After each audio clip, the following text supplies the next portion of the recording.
அத்தியாயம் 7 set plant. Set செடி வீட்டிற்குள் வளர்க்க ஏற்ற ஒரு அழகான தாவரமாகும்.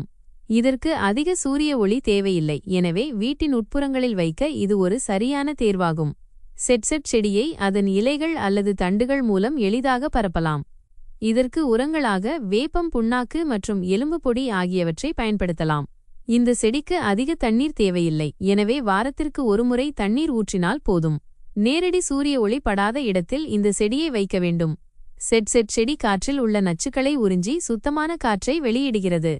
எனவே இதை படுக்கை அறையில் வைப்பது நல்லது. இது செல்லப் பிராணிகளுக்கு நச்சுத்தன்மை வாய்ந்த செடி என்பதால் அவற்றின் அருகில் வைக்காமல் இருப்பது நல்லது. பொதுவாக காணப்படும் செட் செடி தவிர ராவன் மற்றும் வெரிகேட்டட் போன்ற பல வகைகள் உள்ளன. ராவன் வகையின் இலைகள் கருப்பு நிறத்தில் இருக்கும். வெரிகேட்டட் வகையின் இலைகளில் வெள்ளை மற்றும் மஞ்சள் நிற அடையாளங்கள் இருக்கும். இந்த செடிகளுக்கு பொதுவாக பராமரிப்பு குறைவாகவே போதும். நீங்கள் அனைவரும் உங்கள் வீட்டில் ஒரு செட் செடியை வளர்க்கலாம்.